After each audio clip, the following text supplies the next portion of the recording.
Om Shanti. 30 number के register में 74 page पर 26/5/81 का प्रातः क्लास रिकॉर्ड चला है। बदल जाए दुनिया न बदलेंगे हम। मीठे मीठे बच्चों ने गीत का अर्थ समझा। यहाँ कोई कसम खाने की दरकार नहीं है। ये तो आत्मा में सहज सहज समझ जाइए। आत्मा तमो प्रधान होने के कारण बिल्कुल ही बेसमझ हो गई। बच्चे जानते हैं हम कितने बेसमझ थे, अब कितने समझदार बने हैं। दूसरे सत्संग आदि में ये बातें नहीं होती हैं। कौन सी बातें? समझदार बनने की। वो शास्त्र रामायण आदि पढ़ा करके सत्संग करते हैं। एक कान से सुना दूसरे कान से निकल जाता है। कोई प्राप्ति नहीं है। यज्ञ तप दान पुण्य आदि बहुत करते हैं और धक्के भी खाते रहते हैं। प्राप्ति कुछ भी नहीं। इस दुनिया में कोई सुख नहीं। अब बाप सारी समझ देते हैं। सबको सुख शांति देने वाला एक ही बाप है। मनुष्य तो बिल्कुल ही घोर अंधियारे में, जो जानते भी नहीं कि सुख शांति देने वाला वो एक बाप कौन है। किसे समझते हैं? मान लो ब्राह्मणों की संगम की दुनिया में एक बाप किसे समझते हैं? या तो ब्रह्मा को समझते हैं, जबकि वो तो माँ है। माँ से वर्षा मिलता नहीं है स्वर्ग का, और फिर माँ ने तो शरीर भी छोड़ दिया। फिर दूसरे माँ तो फीमेल होती है। मुरली में तो कहा जगदम्बा से वर्षा मिलता है। जगदम्बा को जगत पिता से मिलता है। जगत पिता को शिव बाबा से मिलता है। तो ब्रह्मा तन पुरुष का था, इसलिए उससे कोई स्वर्ग का वर्षा नहीं मिलता। तो एक बाप सुख शांति का वर्षा देने वाला कौन हुआ? कोई कहेंगे ज्योति बिंदु शिव। अब एक ज्योति बिंदु शिव कौन सा? बिंदु बिंदु तो अनेक आत्माएं। मनुष्य आत्माओं की आत्माएं भी ज्योति बिंदु 500 करोड़, और वो सब एक जैसी बिंदु। तो कैसे पता चलेगा कौन सा ज्योति बिंदु जिससे हमें सुख शांति का वर्षा मिलता है? एक ज्योति बिंदु कैसे निकालेंगे? कब माना जाएगा? कब पहचाना जाएगा? जब कोई एक शरीर में प्रवेश करके हमको सुख शांति का स्वर्ग का वर्षा देवे। स्वर्ग की राजधानी की नई राजधानी की स्थापना करा के जावे, तब कहेंगे एक बाप। जब तक वो व्यक्त नहीं बनता, पर्सनालिटी नहीं बनता, तब तक एक बाप कैसे कहेंगे? और फिर कीट पशु पक्षी पतंगों सबकी आत्मा ज्योति बिंदु। कौन से ज्योति बिंदु को हमें एक को निकालें? पता कैसे चलेगा? तो सुख शांति देने वाले उस एक बाप को जानते नहीं है। मनुष्य तो घोर अंधियारे में। भक्ति मार्ग वाले भी याद करते रहते हैं, हे दुख हरता, हे सुख करता, सदगति दाता। तो दुनिया में देखो क्या लगा पड़ा है। सबको दुख लगा ही रहता है। जो भी मनुष्य मात्र हैं, किसको भी ये पता नहीं है कि बाप कौन है, बाप से क्या वर्षा मिलता है। वेद के बाप को जानते ही नहीं, धक्के खाते रहते हैं शांति के लिए। अभी किसने कहा कि मन की शांति चाहिए? तो आत्मा ही कहती है, ये भी मनुष्य नहीं जानते हैं, क्योंकि देह अभिमान है ना। साधु संत आदि सब दुखी है, सब शांति चाहते हैं। बीमारी आदि तो साधु संत आदि को भी होती है, एक्सीडेंट होते हैं, दुनिया में दुख के सिवाय कुछ नहीं है। अभी तुम बुद्धिमान बने हो, बाप ने समझाया ड्रामा के अंदर नई दुनिया और पुरानी दुनिया, सुख और दुख का खेल बना हुआ है। बाप ने तुम्हारी बुद्धि का ताला खोला है और सभी मनुष्य मात्र की बुद्धि को गॉडरेज का ताला लगा हुआ है। किसका ताला लगा हुआ है? गॉडरेज का ताला। रेज माना किरण, किरणें तो ज्ञान की ही होती हैं। और फिर गॉडरेज का ताला, गॉड की भी ऐसे रेजेस होती हैं जो ताला लगा दे बुद्धि को। हाँ, ब्राह्मणों की संगम की दुनिया में गॉडरेज का ही ताला लगता है, क्योंकि बेहद का बाप बेहद के बच्चों से बेहद की बातें करते हैं। और कब लगता है ये ताला? ज्ञान में चलने के बाद, बाप का बच्चा बनने के बाद अगर विकर्म करते हैं, श्रीमत के बरखिलाफ चलते हैं, तो गॉडरेज का ताला लग जाता है। अरे, गॉड की रेजिस से तो ताला खुलना चाहिए कि बंद होना चाहिए? खुलना चाहिए, लेकिन बंद क्यों होता है? क्योंकि उल्टी चलन चलते हैं तो ताले भी उल्टी घूम जाती। बजाय बुद्धि का ताला खुलने के और ही बुद्धि का ताला बंद हो जाता है। समझदार बनने की बजाय क्या बन पड़ते हैं? और ही बेसमझ बन पड़ते हैं। समझ को कहा जाता है ज्ञान, ज्ञानी की जगह और ही अज्ञानी बन पड़ते हैं। बिल्कुल ही तमो प्रधान बुद्धि है। तुम बच्चे नंबरवार पुरुषार्थ अनुसार जानते हो।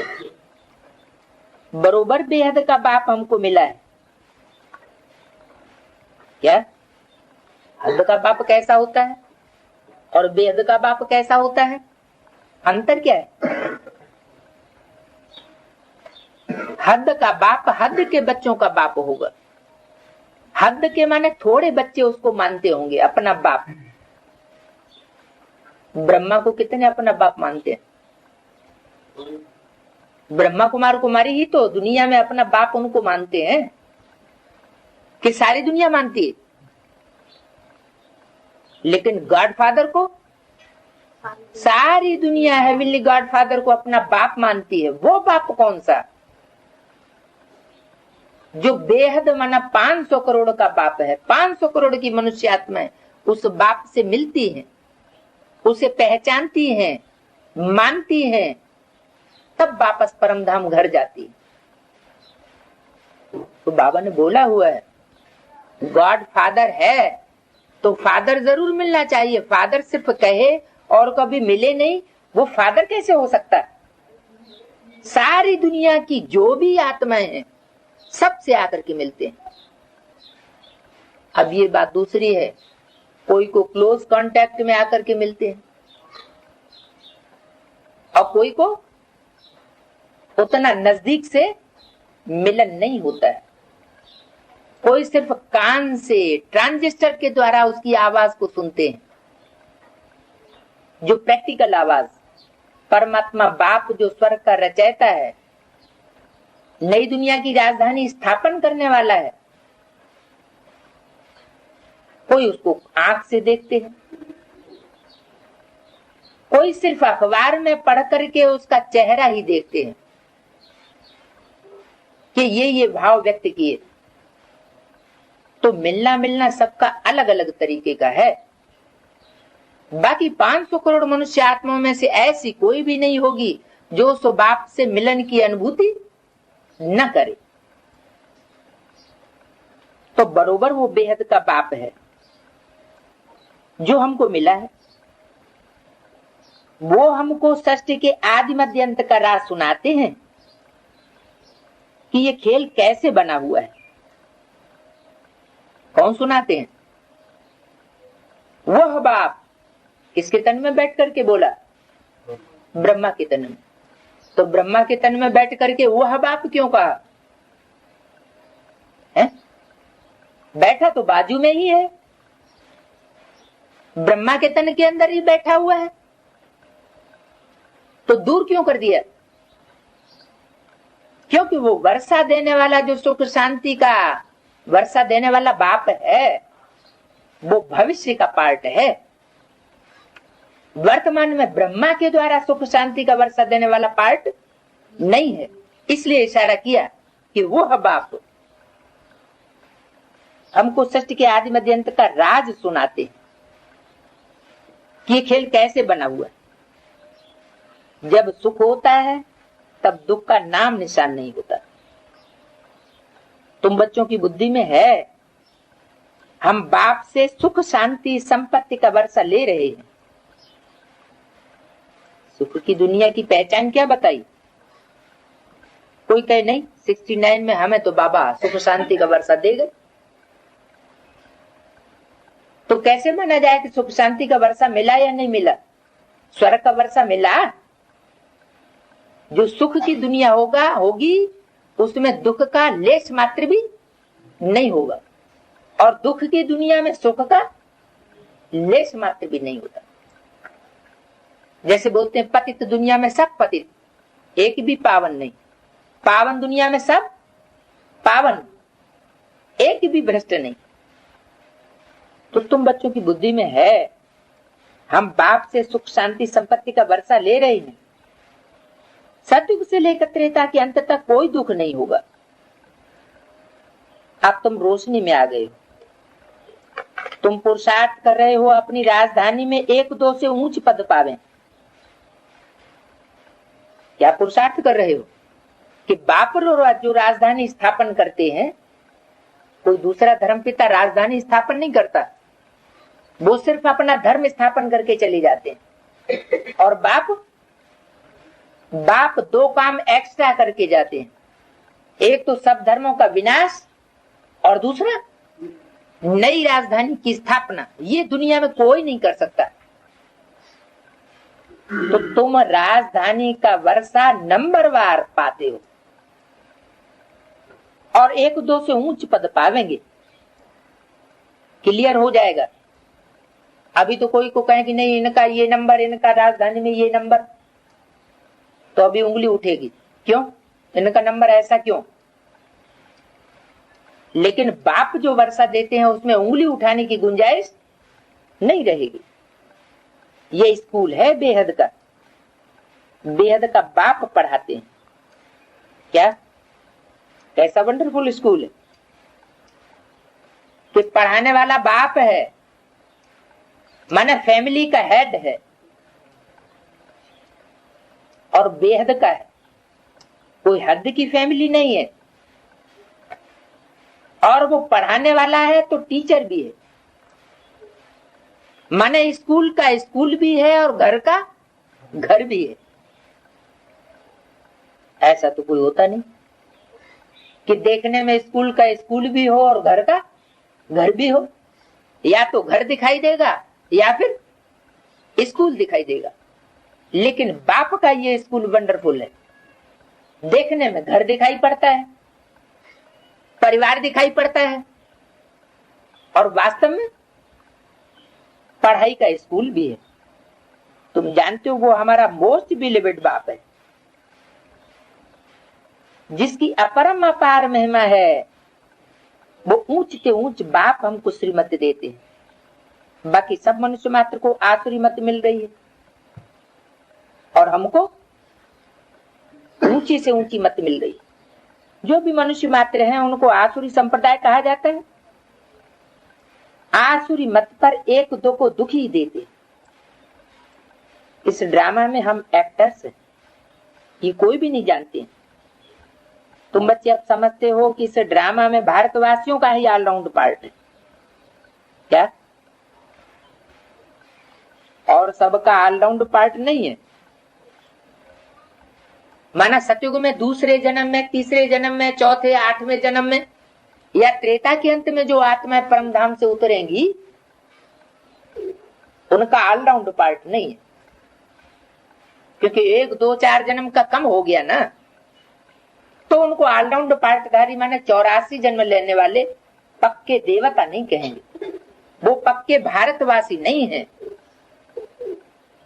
जैसे धर्म पिताओं के जन्म कम होते हैं तो वो बाद में आते, ऐसे ही सतयुग त्रेता में भी जो आत्माएं देवता तो बनते हैं नाम मात्र के, लेकिन पक्के देवता नहीं बनते। उनके जन्म कम हो जाएंगे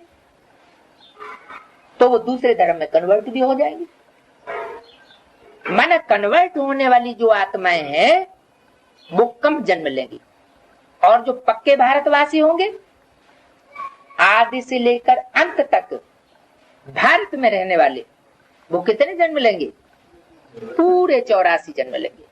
इसका मतलब विनाश के पीरियड में वो विनाश काले विपरीत बुद्धि विनश्यंती की लिस्ट में नहीं आवेंगे, तो जीवित रहेंगे और बाप से उसी जन्म में पूरा वर्षा ले लेंगे। पूरे 21 जन्म माना 84 जन्म की प्राप्ति करेंगे।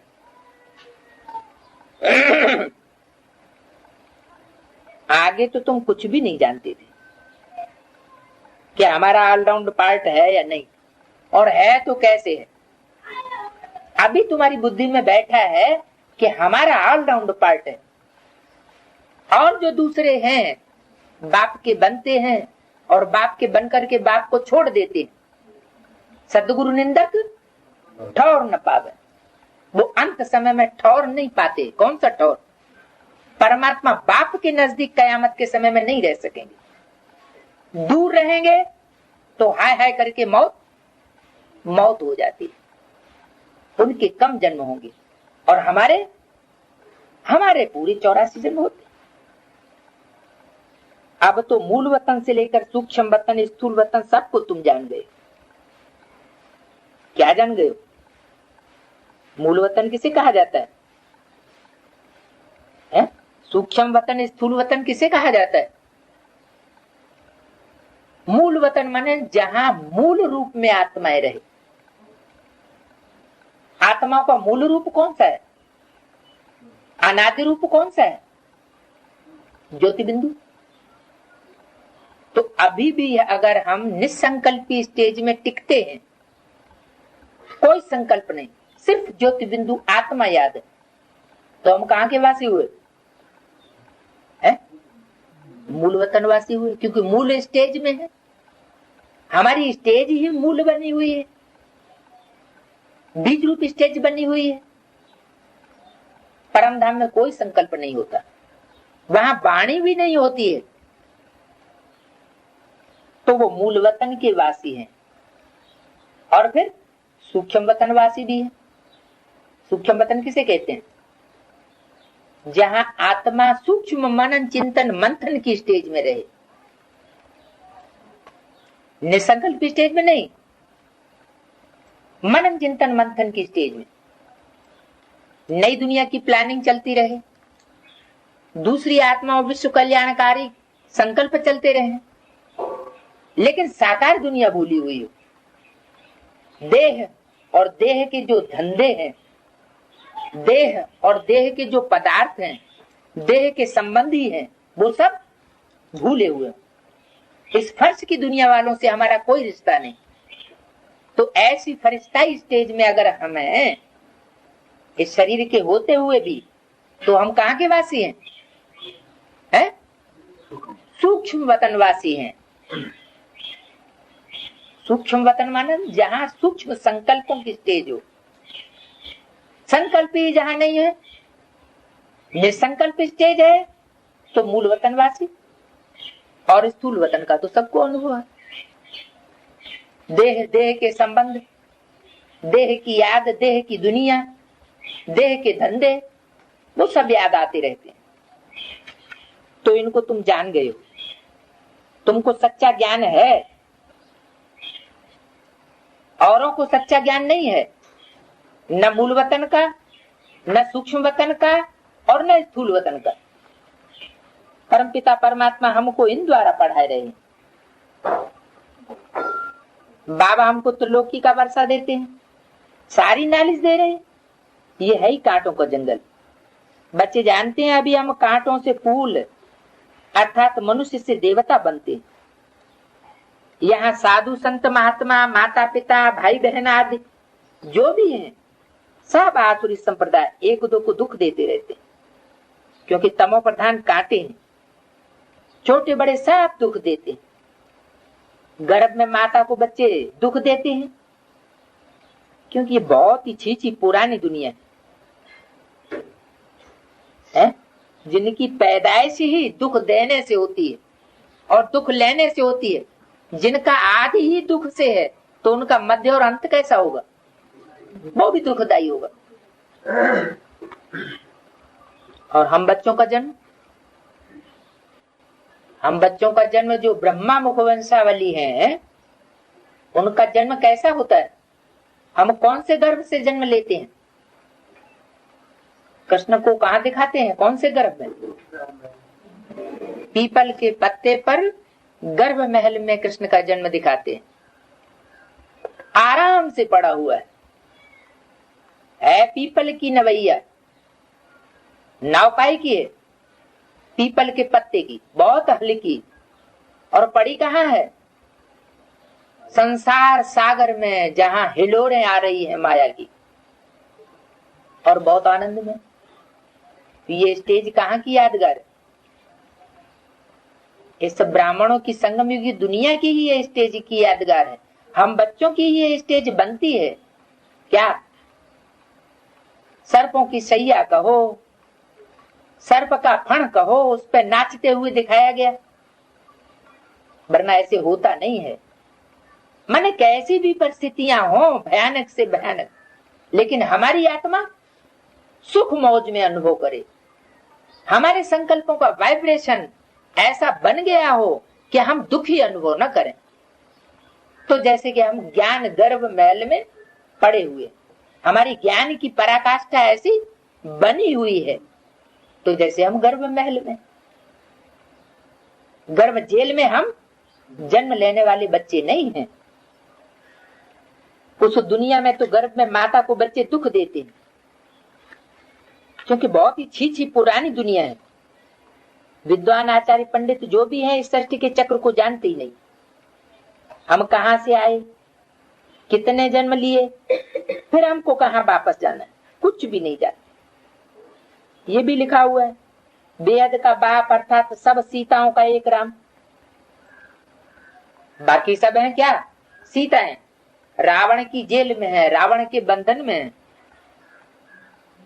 और एक उनका राम है जो स्वतंत्र है, बाकी सब बंधन में।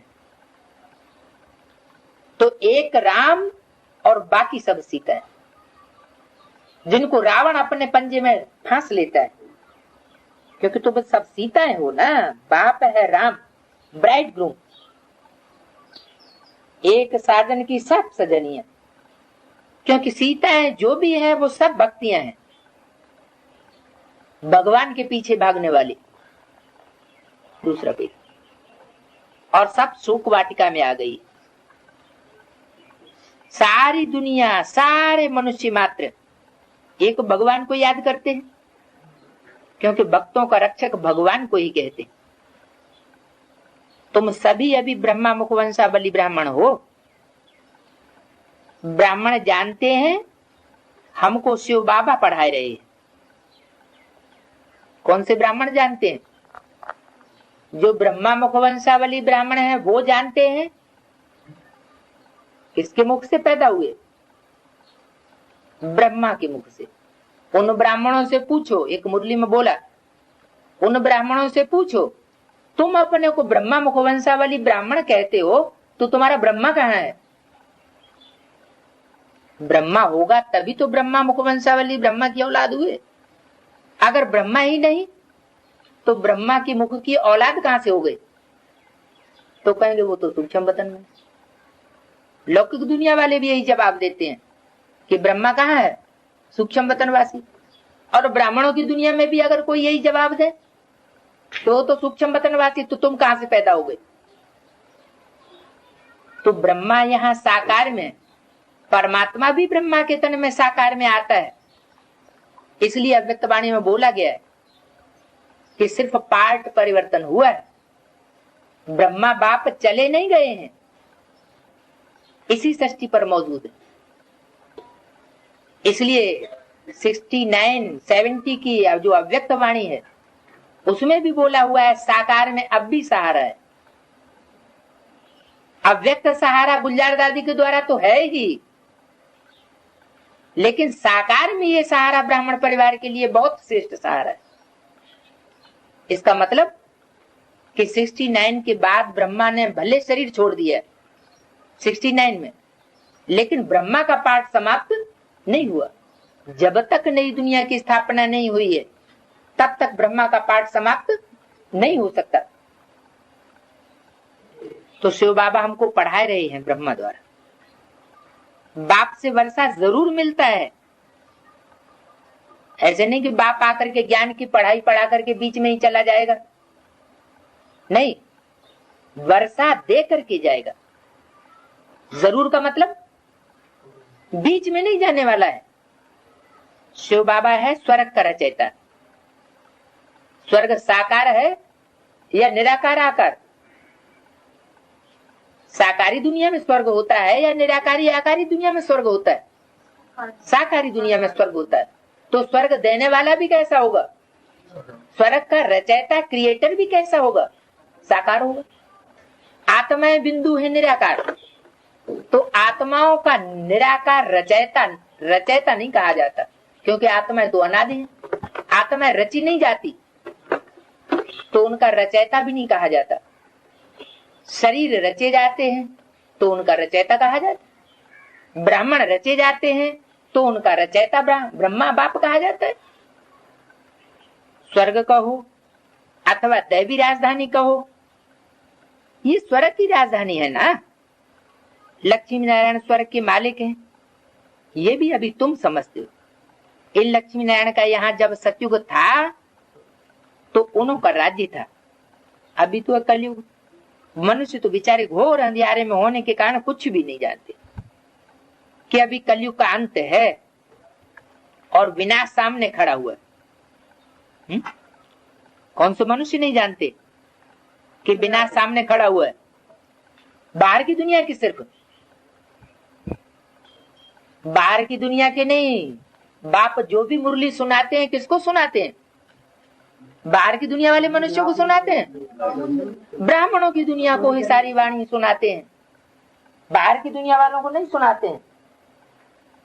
तो इससे साबित हुआ, क्या साबित हुआ?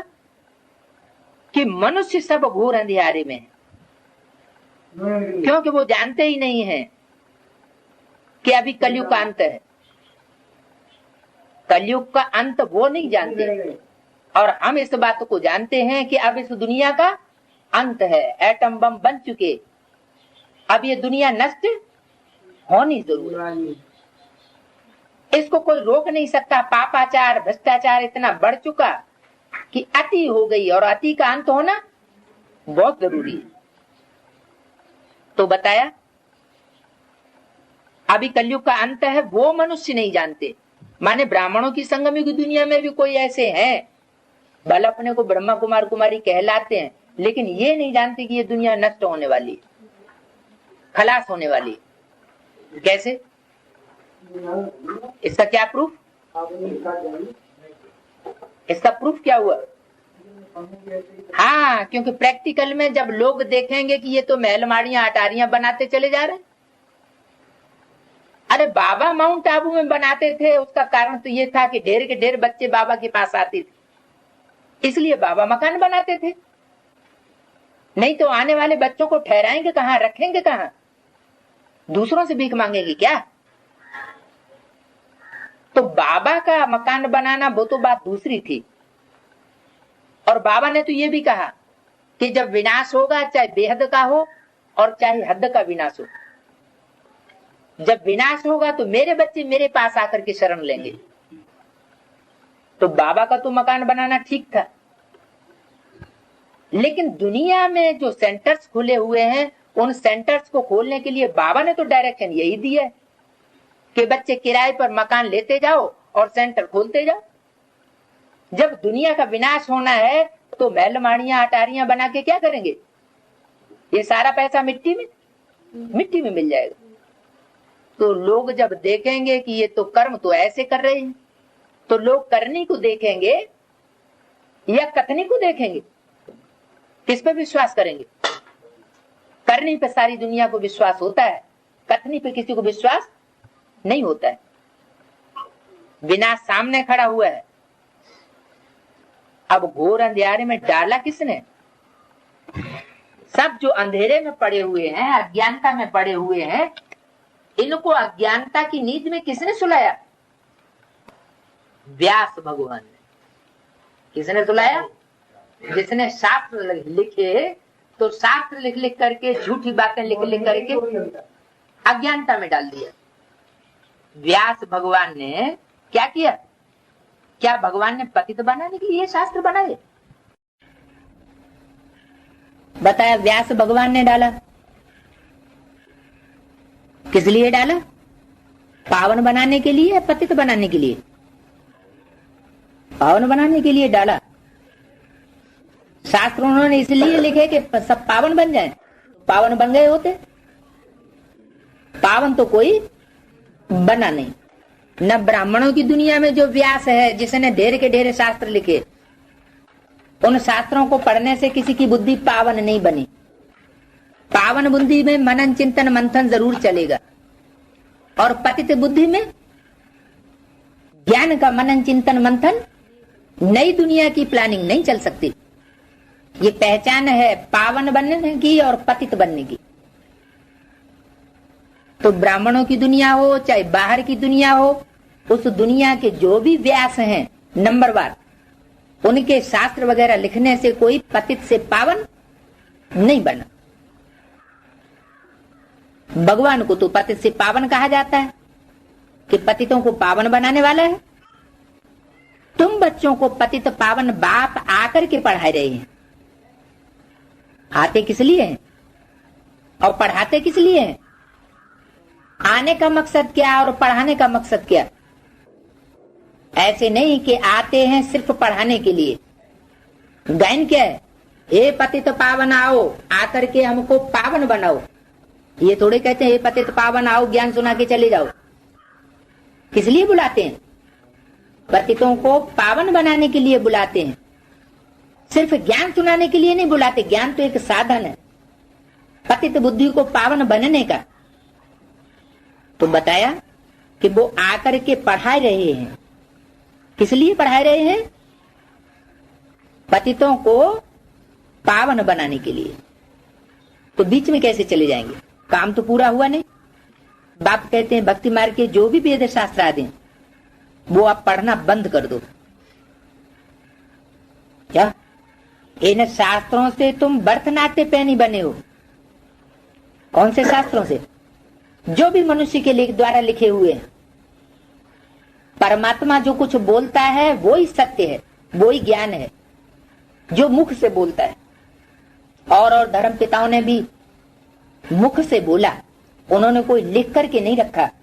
क्राइस्ट ने बाइबल नहीं लिखी, गुरु नानक ने गुरु ग्रंथ साहब नहीं लिखा, मोहम्मद ने कुरान नहीं लिखी। उन्होंने क्या किया? उन्होंने तो सिर्फ आकर के अपने मुख से बोला। लेकिन वो तो फिर भी धर्म गुरु, धर्म पिताएं थे हद के, बेहद के 500 करोड़ के वो पिता नहीं है। यहाँ तो बेहद का बाप आया हुआ है, जिसको कहते हैं बापों का बाप, माने सब धर्म पिताओं का बाप। वो अब बताते हैं कि भक्ति मार्ग के वेद शास्त्र आदि सब दुखदायी हैं, इनको बंद करो। इन शास्त्रों से तुम भरतनाट्य बने हो। तुम सब सीताओं का सदगति दाता एक राम।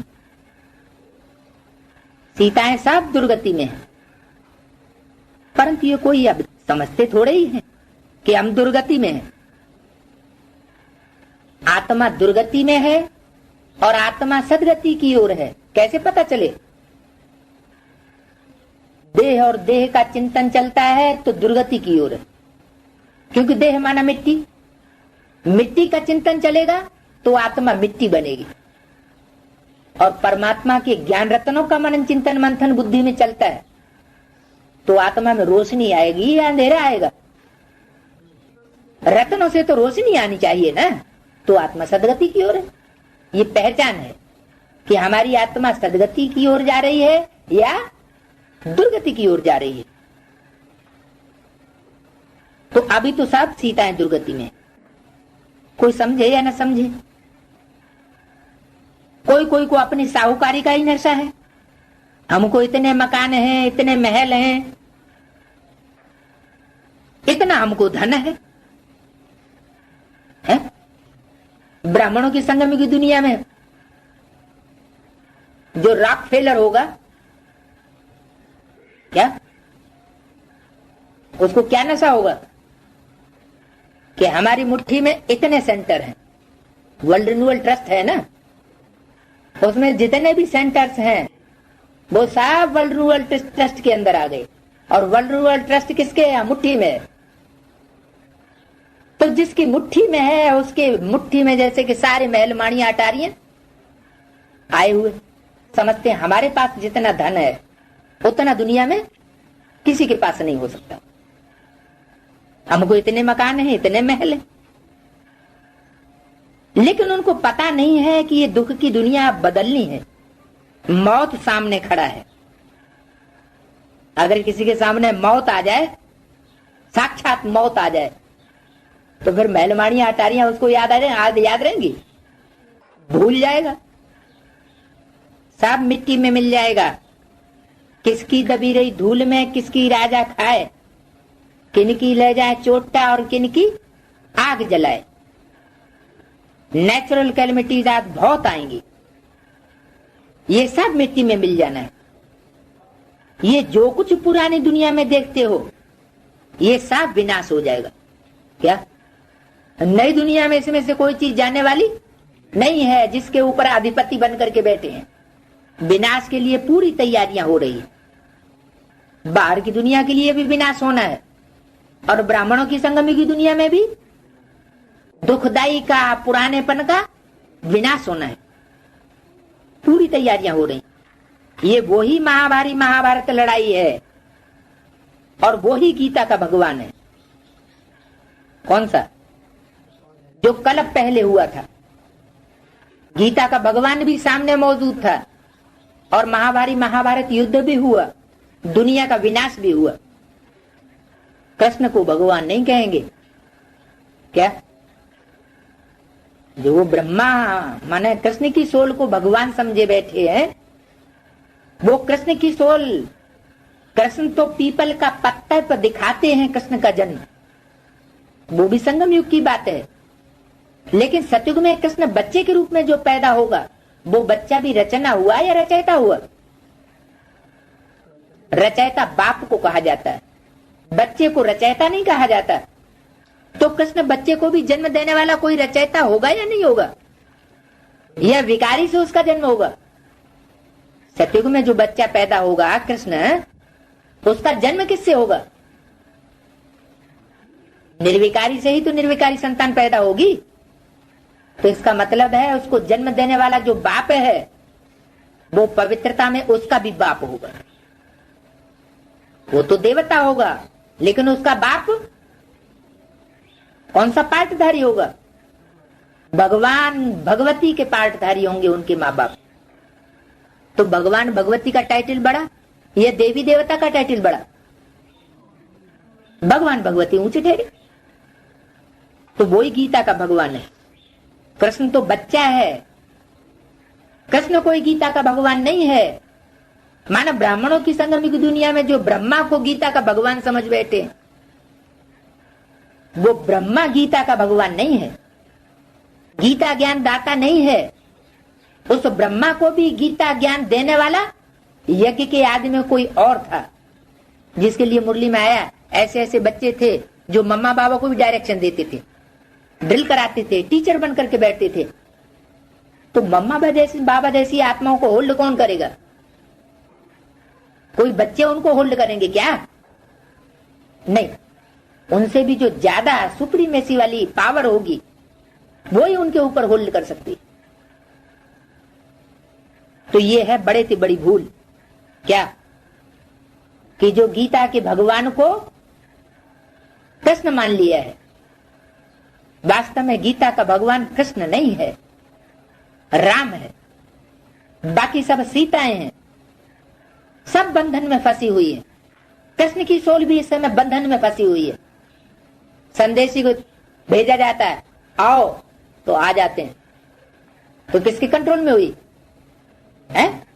स्व के कंट्रोल में हुई या किसी मनुष्य के कंट्रोल में हुई है? संदेशी को सूक्ष्म वतन में, ध्यान में भेजा जाता है। बाबा को कहा जाता है आओ, तो आ जाते हैं। तो किसके कंट्रोल में हुई? मनुष्यों के कंट्रोल में हुई ना। और मनुष्य इस दुनिया में सब भ्रष्टाचारी, क्योंकि दुनिया ही पुरानी है। पुरानी दुनिया में सब पतित होंगे या पावन होगा? सब पतित है, पावन कोई नहीं होता। तो ये बड़ी से बड़ी भूल है जो कृष्ण को भगवान समझ बैठे हैं। अभी तुमको समझ में आता है, वास्तव में है शिव भगवान वाच, कृष्ण भगवान वाच नहीं है। अब शिव तो बिंदु, शिव किसका नाम है? बिंदु का नाम। वो उवाच कैसे करेगा? उवाच माना बोलना, बोलेगा कैसे? जरूर कोई साकार तन में आकर के वो शिव भी बोलता है। ऐसे नहीं कि बोलता नहीं है, लेकिन निराकारी स्टेज में रहता है। इसलिए कहा गया है कि शंकर का कोई पार्ट नहीं। कोई पार्ट नहीं का मतलब क्या हुआ? ऐसे नहीं कि शंकर नहीं है, शंकर है तो, लेकिन उसके अंदर बोलने वाली आत्मा या तो ब्रह्मा ज्ञान चंद्रमा की है, जो चंद्रमा मस्तक पर विराजमान है, या फिर परमात्मा शिव की आत्मा उसमें बोलती है। बोलने वाली ये दो हस्तियां हैं। बाकी शंकर को बोलने की दरकार नहीं है, वो तो सिर्फ याद में रहता है। याद से ही विश्व की बादशाही मिलती है। तो शिव भगवान वाच वो है पुनर्जन्म रहित। कौन?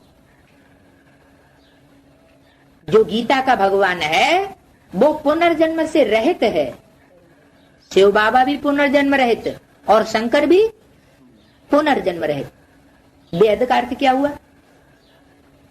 ब्राह्मणों की दुनिया में जो संशय में आ जाते हैं, निश्चय उखड़ जाता है बाप के पार्ट के ऊपर से, उनको कहते हैं संशय बुद्धि विनश्यन्ति, मर गया। और जो ज्ञान में आ जाता है, बाप का बच्चा बन जाता है, निश्चय बुद्धि हो जाता है, उसको कहते हैं ज्ञान में जन्म लिया। तो ये बेहद के जन्म मरण के चक्र में शंकर नहीं आता। बाकी जो भी मनुष्य मात्र की आत्मा है, चाहे कृष्ण की आत्मा हो, चाहे राधे की आत्मा हो, चाहे सीता की आत्मा हो, सब जन्म मरण के चक्र में आते हैं। सबको निश्चय अनिश्चय का चक्र चलता जरूर है, लेकिन सिर्फ ये दो ही विशेष आत्माएं हैं जिनको जन्म मरण निश्चय अनिश्चय रूपी चक्र नहीं चलता है। एक ही सितारा है जो कभी अपने स्थान को बदल ही नहीं करता। सब सितारे उसके आसपास घूमते। कौन सा सितारा? ध्रुव तारा। सब अपना स्थान बदलते हैं, वो अपना स्थान नहीं बदलता। तो वो पुनर्जन्म रहित है। कृष्ण तो पुनर्जन्म में आने वाला है। सबसे जास्ती जन्म किसके होते हैं? कृष्ण के। कृष्ण वाली सोल, बाबा कहते हैं कि ब्रह्मा का नाम मैंने बेबी रखा है। बेबी माना बच्चा, माना बच्चा बुद्धि। क्यों कहा बच्चा बुद्धि? उसी ब्रह्मा के तन से विनाश की घोषणा की 66 में कि आने वाले 10 वर्षों में पुरानी दुनिया का विनाश, नई दुनिया की स्थापना हो जाएगी। तो ब्रह्मा तो बच्चा बुद्धि, उन्होंने उसका अर्थ क्या लगाया कि बाहर की साकार दुनिया विनाश हो जाएगी और नई दुनिया की स्थापना दिल्ली में हो जाएगी, राजधानी तैयार हो जाएगी। लेकिन यह अर्थ थोड़ा ही था। कोई भी कार्य की शुरुआत होती है तो पहले सूक्ष्म से शुरुआत होती है। मकान बनाया जाएगा तो पहले बुद्धि के अंदर खाका आएगा, मैप बनेगा, नक्शा खींचेगा, फिर कागज के ऊपर नक्शा खींचा जाएगा, फिर स्थूल में बनाया जाएगा।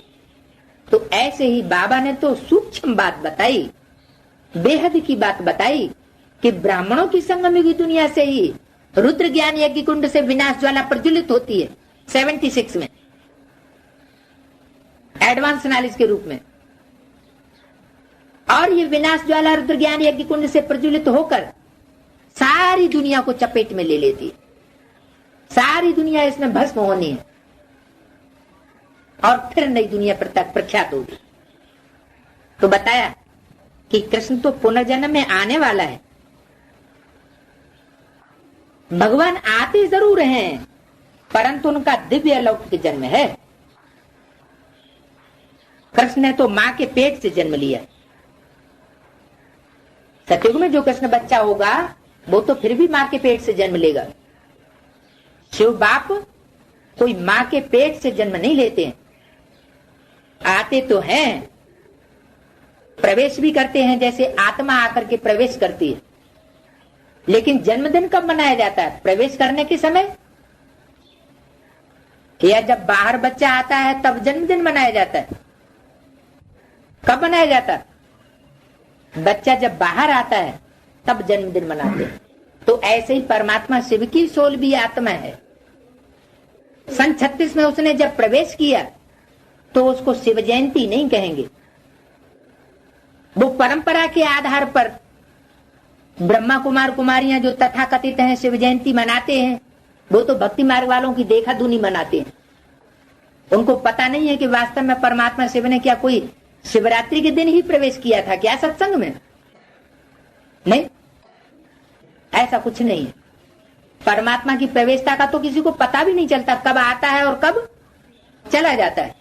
आत्मा भी जब प्रवेश करती है गर्भ में तो एक्यूरेट टाइम का, दिन का किसी को पता नहीं पड़ता, माता को भी पता नहीं पड़ता।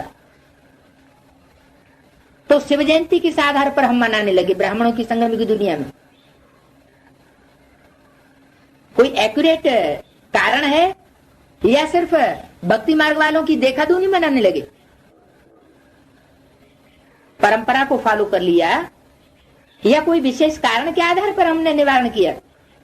नहीं, वास्तव में शिव जयंती तब होती है जब परमात्मा ज्ञान सूर्य ब्राह्मणों की संगम युगी दुनिया में किसी ब्राह्मण बच्चे के द्वारा प्रत्यक्ष होता है। एक तरफ ज्ञान सूर्य उदय होता है और दूसरी तरफ अज्ञान का अंधकार नष्ट होता है।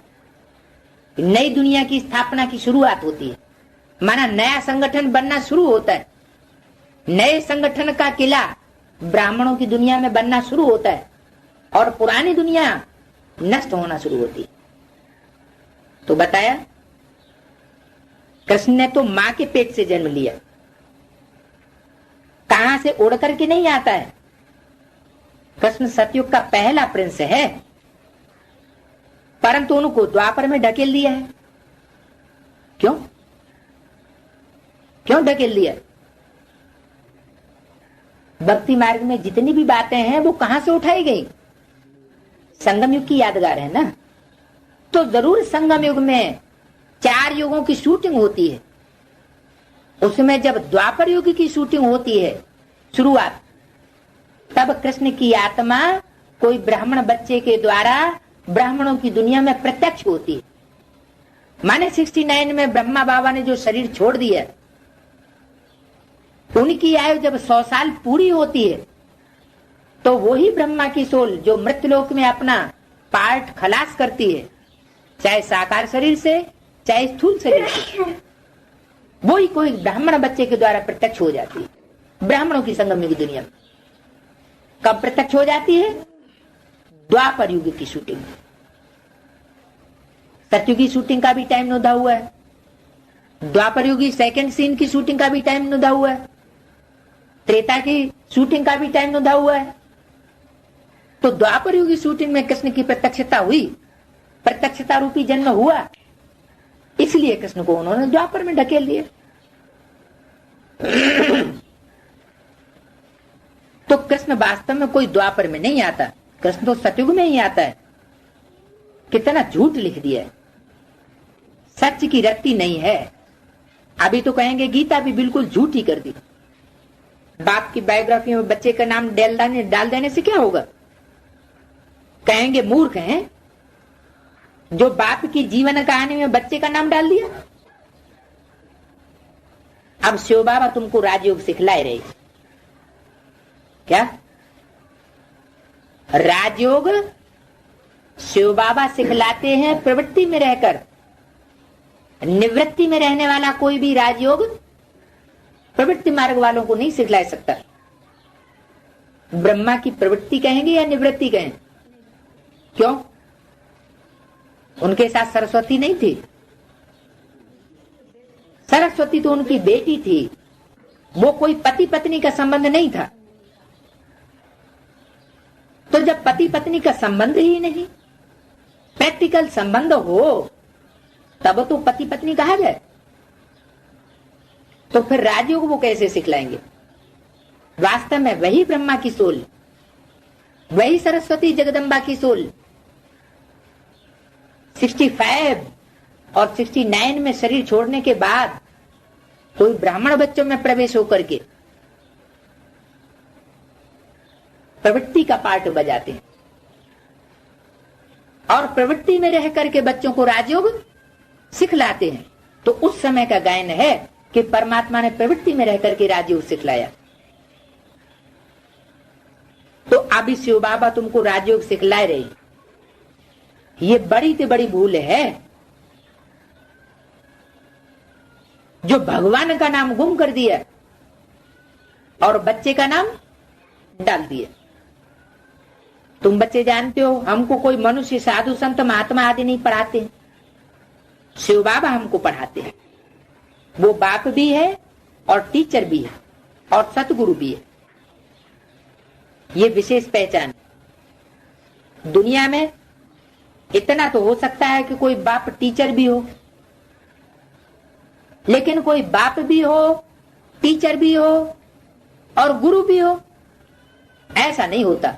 गुरु जरूर दूसरा होता है। और यहां वही साकार पार्ट, बाप भी, टीचर भी और उसी व्यक्तित्व के द्वारा गुरु भी बनता है, सदगति करने वाला भी बनता है। वो सब कुछ है, ऐसे नहीं सिर्फ बाप टीचर सतगुरु है, सारे ही संबंध उसमें समाये हुए हैं। तो ये भूलना नहीं चाहिए। बाप कहते हैं हमारे सब बच्चे हैं, परंतु सबको थोड़े ही पढ़ाएंगे। क्या है? तो 500 करोड़ बच्चे, लेकिन मैं सबको नहीं पढ़ाऊंगा। बाप कहते हैं हम भारतवासियों को फिर से राजयोग सिखलाने आया हुआ। क्या 500 करोड़ मेरे बच्चे तो हैं, लेकिन वो सब पढ़ाई मेरी पढ़ने लायक नहीं है। लौकिक घर परिवार में भी जो बच्चा डल बुद्धि होता है तो उसको पढ़ाई पढ़ाने से कोई फायदा नहीं होता। तो बाप सिर्फ 84 जन्म लेने वाले जो बच्चे हैं, आत्मिक स्टेज में टिकने वाले 4.5 लाख, उनमें भी राजयोग की पढ़ाई पढ़ने वाले सिर्फ 16,108 जो राज फैमिली में आते हैं। बाकी आते हैं सतयुग में, 84 जन्म लेते हैं, लेकिन ऊंच पद नहीं पाते। तो सबको थोड़ी पढ़ाएंगे। बाप कहते हैं हमें भारतवासियों को ही सिखलाने आया। भारतवासी स्वर्गवासी थे, हीरे मिसल थे, अभी कौड़ी मिसल बन पड़े। घर में कितना अशांति है। कहते हैं बाबा हमको क्रोध आ जाता है, बच्चों को मारना पड़ता है, डर लगता है, हमने 5 विकार से बाबा को दान में दे दिए, फिर हम ऐसा क्यों करते हैं?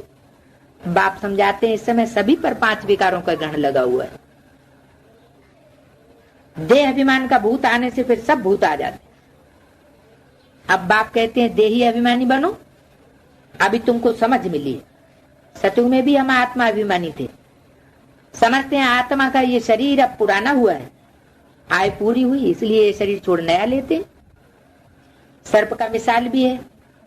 सर्प एक खल छोड़ पुरानी लेता है, वो पुरानी खल छोड़ नई लेता है, तो फिर दूसरी नई खल आ जाती है ना। तो ये दृष्टांत है किस समय का? ये ब्राह्मणों की संगम युग की दुनिया का दृष्टांत है कि हम भी ये पुरानी खल त्यागेंगे और नई खल धारण करेंगे। ऐसे नहीं कि सर्प खल त्यागता है तो मर जाता है, नहीं, 3-4 बार खल त्यागता है, फिर बाद में जाकर के शरीर छोड़ता है। तो हमारे भी ये 4 आयाम है। पहले बुद्धि के परिवर्तन के भी 4 आयाम, सतयुग की शूटिंग, त्रेतायुग की शूटिंग, द्वापर युग की शूटिंग, कलयुग की शूटिंग। 4 आयामों में आत्मा ऊपर चढ़ती है, फिर नीचे उतरती है। बार बार ऊपर चढ़ना, बार बार नीचे गिरना, ये बायजोली का खेल हो गया। हमें उन राहों पर चलना है जहां चढ़ना और गिरना और संभलना है। तो हम गिरते भी हैं और फिर संभल भी जाते हैं। तो ऐसे ही जब दुनिया का विनाश हो जाएगा तो जो नई सृष्टि में जो आत्माएं शरीर धारण करेंगी उसमें 4 आयाम होंगे शरीर के परिवर्तन के। एकदम शरीर का मांस, मज्जा और हड्डियां परिवर्तित नहीं हो जाएंगी। आत्मिक स्टेज में रहते रहते, बाप की याद करते करते आत्मा धीरे धीरे अपने शरीर को परिवर्तन करेगी। क्यों? क्योंकि मुरली में, अव्यक्त वाणी में भी बोला हुआ, जब तक 5 तत्वों को सतो प्रधान नहीं बनाया है तब तक विश्व परिवर्तन नहीं कहा जाएगा। तो आत्मा का परिवर्तन तो हो जाता है विनाश से पहले, आत्माओं का परिवर्तन होता है, लेकिन शरीरों का परिवर्तन नहीं होता। इसलिए बोला है ये शरीर तो सड़ते जाएंगे और आत्मा पावरफुल होती जाएगी। तो तुम ऐसे वहां शरीर छोड़ते हो जैसे सर्प, दुख की कोई बात नहीं रहती। यहां तो देखो कितना दुख होता है, रोना पीटना आदि लगा रहता है। अब तुम जानती हो ये पुरानी खाल है, या कोई नई खाल नहीं निकलनी है, ये अंतिम पुरानी जूती है। अभी तुम इससे तंग आ गए हो। वहां तो खुशी से एक शरीर छोड़ दूसरा ले लेते हैं। इन बातों को भी तुम बच्चे समझते हो। यहाँ कितने नए आते हैं, जो नए नए आते हैं वो सब समझते थोड़े ही है। 2-4 रोज यहां से समझ करके जाते हैं, फिर भूल जाते हैं। हाँ, अच्छी रीति सुना, खूब खुशी चढ़ गई तो वो प्रजा में आ जाएंगे। क्या प्रजा भी तो ढेर बननी है ना। ये ईश्वर का दर अथवा घर है। तुम ईश्वर के घर में बैठे हो। परम पिता अपना परम धाम छोड़ करके यहाँ साधारण तन में आकर के बैठा है। वहां तो बाप के पास आत्माएं रहती हैं परम धाम में। यहां संगम पर बाबा खुद आया हुआ है पतितों को पावन बनाने के लिए। खुद किस लिए आया हुआ है? पतितों को पावन बनाने के लिए। और वो तथाकथित ब्राह्मण क्या कहते हैं? बाबा खुद आता है ज्ञान सुनाने के लिए, बाकी पतितों को पावन बनाने का धंधा हमारा है। लेकिन ऐसा नहीं है। सिवाय परमपिता परमात्मा के कोई पतितों को पावन बना ही नहीं सकता। वो खुद ही आता है पतितों को पावन बनाने। वो खुद ही आता है अपना परिचय अपने आप देने के लिए। बाप का परिचय सिवाय बाप के और कोई दे भी नहीं सकता। उनको शिव निराकार ही कहते हैं। निराकार का मतलब वो बिंदु से लगा लेते हैं। निराकार का मतलब सिर्फ बिंदु नहीं, आकारी का मतलब स्थूल शरीर छोड़ देने से नहीं। स्थूल शरीर में रहते हुए भी आत्मा आकारी स्टेज में रह सकती है, निराकारी स्टेज वाली हो सकती है। इसलिए निराकार परमात्मा गाया हुआ है। गायन तो तभी होगा जब साकार में हो। निराकार बाबा को आत्माएं पुकारती हैं। अरे निराकार बाबा अगर बिंदु हो और आत्माएं भी सिर्फ बिंदु हो तो पुकारेंगी कैसे? है? पुकारने के लिए मुख चाहिए कि नहीं आत्माओं को? जब आत्माओं को मुख चाहिए तो जिसको पुकारा जाएगा ओ शिव बाबा, तो वो भी साकार में होगा तब तो ओ बाबा कहेंगे, ओ गॉड फादर कहेंगे। अगर होगा ही नहीं तो बुलाएंगे किसको? आवाज से बुलाने की दरकार है नहीं। तो इन लक्ष्मी नारायण को भी यूरोपियन लोग भगवती भगवान कहते हैं। इन्हों को ऐसा किसने बनाया? किन्हों को? कौन से लक्ष्मी नारायण को जिनको भगवान भगवती कहते हैं? यूरोपियन लोग, उन यूरोपियन लोगों ने कब उनको देखा, भगवान भगवती को, जो कहते हैं उनको? जरूर संगम युग की बात है ना, कि सतयुगी लक्ष्मी नारायण को कहते हैं। यूरोपियन लोग सतयुग में होंगे? सतयुग में तो हो गए ही नहीं, तो वहां कहने की बात ही नहीं। तो कहां कहते हैं? हेवन का गायन, पैराडाइज का गायन, जन्नत का गायन मुसलमान लोग, ईसाई लोग जो करते हैं, वो किस समय की यादगार है? सतयुग की यादगार है क्या? नहीं, संगम युग में ही ऐसा पैराडाइज भारत में स्थापन हुआ और लक्ष्मी नारायण संगम युगी का राज्य हुआ, जिनको भगवान भगवती कहा जाता है। सतयुग में जो राधा कृष्ण गद्दी पे बैठेंगे उनको भगवान भगवती नहीं कहेंगे, क्या कहेंगे? उनको देवी देवता कहा जाता है। इन देवताओं को कहते हैं आप सर्वगुण संपन्न, 16 कला संपूर्ण, संपूर्ण अहिंसक, मर्यादा पुरुषोत्तम हो। ये नहीं समझते कि ये अभी मनुष्य हैं, भारत में ही राज्य करके गए हैं। उनके आगे जाकर के महिमा गाते हैं, अपने को नीच पापी कपटी कहते हैं। कृष्ण के मंदिर में भी जाकर के महिमा करेंगे, शिव की ये महिमा नहीं करेंगे जो कृष्ण की करेंगे। कौन सी? शिव की महिमा में और कृष्ण की महिमा में क्या अंतर है? हैं? शिव की महिमा वही है जो देवताओं की महिमा होती है? नहीं, देवताओं की महिमा है सर्वगुण संपन्न, 16 कला संपूर्ण, संपूर्ण अहिंसक, मर्यादा पुरुषोत्तम। परमात्मा शिव की ये महिमा नहीं हो सकती।